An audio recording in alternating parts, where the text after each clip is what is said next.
ఖచ్చితంగా చివరికి ఇలాంటి ఒక దారుణానికి ఒడిగట్టారు. కానీ ఇక్కడ మనందరికీ కన్నీళ్లు తెప్పించే విషయం, చాలా దారుణమైన విషయం ఏంటి అంటే, ఒకటి ఆ యువతి ప్రాణాలు తీయడం ఎంత పాపమో, చివరికి సొంత అన్నలే అయ్యుండి ఆ యువతిని అలా వివస్త్రం చేసి ఆ ముళ్ళ పొదల్లో వదిలేసి వచ్చారు.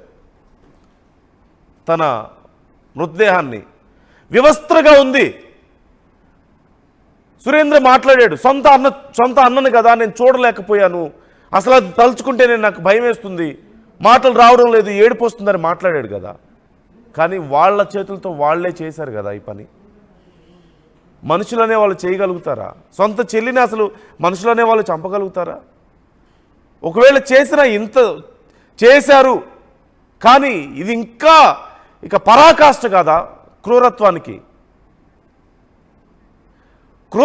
ఇది పరాకాష్ట కాదా? సొంత చెల్లిని అత్యంత దారుణంగా అలా పక్కా ప్లాన్ వేసి చివరికి దేనికోసం? పరువు కోసమా? ఇప్పుడు నిలబడిందా పరువు? మొత్తం కుటుంబం అంతా జైలుకి వెళ్ళట్లేదా? సమాజం ముందు తలదించుకొని నిలబడట్లేదా? సంతోషంగా ఉన్నారా? ఇప్పుడు మీ చెల్లి ప్రాణాలు తీసి మీరు సంతోషంగా ఉన్నారా? మీ కూతురు ప్రాణాలు పోతాయని తెలిసి మీరు ఇంత ప్లాన్ చేశారే, ఆ తల్లిదండ్రులు సంతోషంగా ఉన్నారా? చివరికి మీ పరువు నిలబడిందా? చాలా హ్యాపీగా ఉన్నారా? ఇప్పుడు ఉండగలుగుతారా? మీరు ఈ గుర్తులతోనే ఉండగలుగుతారా? ఈ సమాజంలో బ్రతకగలుగుతారా మీరు? ఒక జంతువు ప్రాణం తీస్తేనే, ఒక పక్షి ప్రాణమో ఒక జంతువు ప్రాణమో తీస్తేనే దాని గురించి ఇప్పుడు ఇవాళ మనం కేసులు పెట్టుకుంటున్నామే. మన సమాజం అది కాదు, చాలా పురోగతి చెందామని మాట్లాడుకుంటున్నామే. రాజ్యాంగాలు సైతం మారుస్తున్నాం కదా. కానీ ఒక మనిషి ప్రాణం తీయడం తప్పు.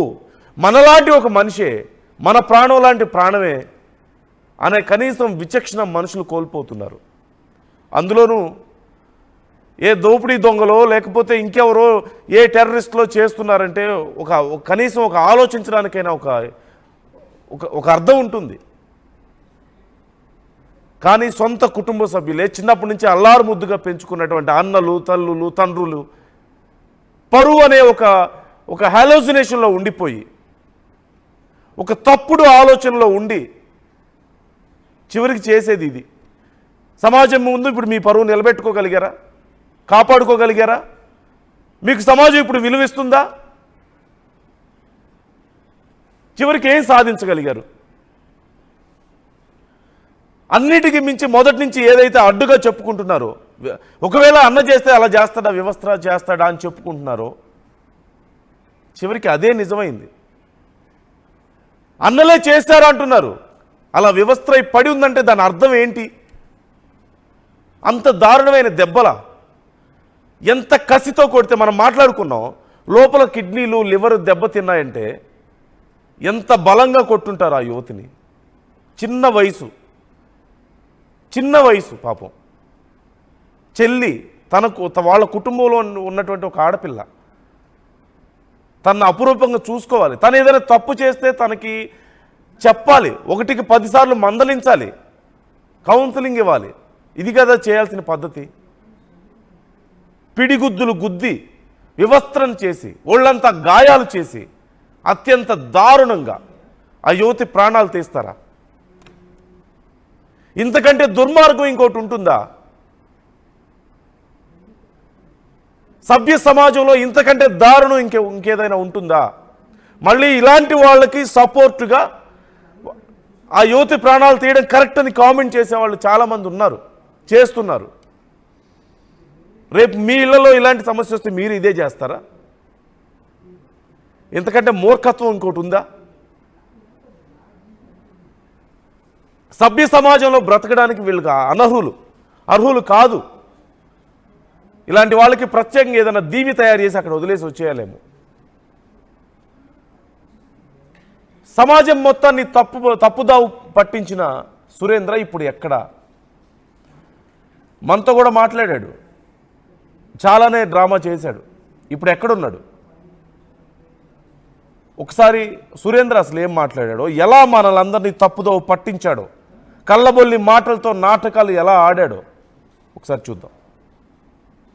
మా పిన్ని నన్ను పిలిచింది, అరే ఇట్లా బాబాయ్కి ఫోన్ చేసినారు, పాప కాలేజీకి వెళ్ళలేదంట, కానీ కాలేజీకి అయితే వెళ్ళింది అంటే నేను వెంటనే ఇంతకుముందు వేరే అబ్బాయి లోకేష్ అనే అబ్బాయి మా చెల్లెల్ని ట్రాప్ చేస్తూ ఉండేవాడు. So already 2 to 3 times warning కూడా ఇవ్వడం జరిగింది.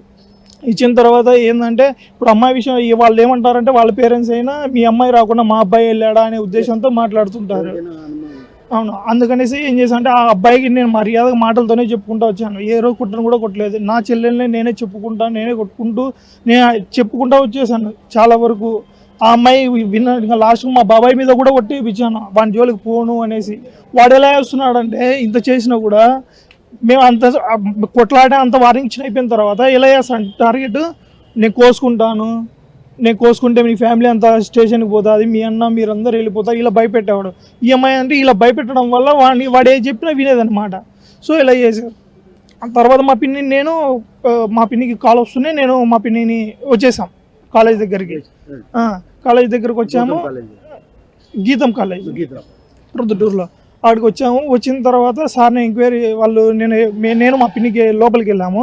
వెళ్ళిన తర్వాత వాళ్ళు ఏంటంటే ఫస్ట్ ఇయర్ సెకండ్ ఇయర్ తెలియదు, వాళ్ళ స్టూడెంట్స్ అంతా ఆడ ఆఫీస్ రూమ్ దగ్గర నిలబడింటే సార్ వాళ్ళు మమ్మల్ని చూశారు. లోపలికి నేను ఆఫీస్లో ఎంటర్ అయ్యాను. వాళ్ళు బుక్స్ ఇస్తున్నారు, వాళ్ళకి డిస్ట్రిబ్యూట్ చేస్తున్నాడు. నేను చూసాను, కొద్దిసేపు చూసా. అంటే పేరెంట్స్ వచ్చారు అంటే ఎందుకు వచ్చి వాళ్ళకి తెలిసి మిస్ అయింటేనే కదా వచ్చాము. అప్పుడు ఏం చేయాలి, వాళ్ళని పిలిపించేసి పంపించేసి మాట్లాడాలి. నేను చూశాను, నాకు కోపం వచ్చేసి ఏంటి మీరు మేము దేనికి వచ్చాము, మీరు ఏం చేస్తున్నారంటే సార్ ఒక్క నిమిషం సార్ అని మళ్ళీ పిల్లలందరినీ పంపించేసి కొద్దిసేపు కూర్చున్న తర్వాత మళ్ళీ చెప్పాడు, సార్ ఇలా మీ అమ్మాయి గండికోట పోతా అనేసి, వాళ్ళ పిల్లల పేరు చెప్పలేదు సార్, గండికోట పోతా అనేసి చెప్పింది సార్.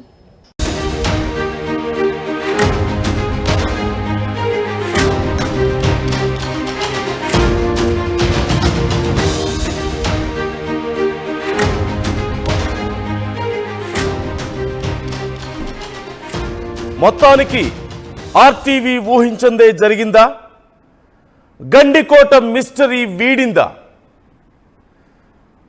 అన్నలుగా ఉండి తనను కాపాడాల్సిన వాళ్లే చివరికి తన పాలిట యముళ్ళుగా మారారా? రాఖీ కట్టించుకున్న చేతులే తనకు యమపాసంగా మారాయా? గండికోటలో జరిగినటువంటి దారుణాన్ని విచారించిన తర్వాత పూర్తిగా చూస్తే అదే నిజం అనిపిస్తోంది. సంకేతాలు అలాగే ఉన్నాయి. మరికొద్ది సమయంలో ఈరోజు సాయంత్రానికే పోలీసులు పూర్తిగా దీని మీద క్లారిటీ ఇచ్చే అవకాశం ఉంది. గండికోట యువతి హత్య కేసులో పూర్తిగా క్లారిటీ వచ్చినట్లుగా తెలుస్తోంది. మొదటి నుంచి మంచోడినని అన్ననని ఆ యువతిని నేను అలా చూసి చలించిపోయానని చెప్పుకుంటున్న సురేంద్ర ఇప్పుడు ఎక్కడ? కొత్త కొత్త పేర్లు తెర మీదకు వస్తున్నాయి. రోజుకొక పేరు తెర మీదకు వస్తోంది. నిన్న మొన్నటి వరకు బ్రహ్మయ్య అంటే ఎవరికి తెలియదు. కొండయ్య అనే పేరు విన్నాం, ఏదో అక్కడ ఒక వ్యక్తి ఉన్నాడు అని విన్నాం అంతే. ఆ తర్వాత సుబ్రహ్మణ్యం అనే పేరు మళ్ళీ తెర మీదకు వచ్చింది. ఇప్పుడు సుబ్బయ్య అనే పేరు కూడా తెర మీదకి వచ్చింది. రోజుకొక పేరు. కానీ వీళ్ళందరూ ఎవరు? బయట వ్యక్తులా? ఎవరైనా సుపారీ గ్యాంగా? ఇంకెవరైనా? కాదు, సొంత అన్న, పెదనాన్న కొడుకు, దగ్గరి బంధువులు. అసలు ఈ హత్యకు దారి తీసిన పరిణామాలు ఏంటి అనేది ఒక్కొక్కటిగా పొరలుగా ఉన్నటువంటి కన్ఫ్యూజన్స్ అన్నింటినీ క్లియర్ చేసుకుంటూ వస్తే చివరికి వేళ్లు చూపిస్తుంది సొంత వాళ్ళ వైపేనా? పరిణామాలు చూస్తుంటే అవుననే అనిపిస్తోంది. అన్నలంటూ నమ్మిన వాళ్ళే చివరికి తన ప్రాణాలు తీశారా? మొదటి నుంచి కూడా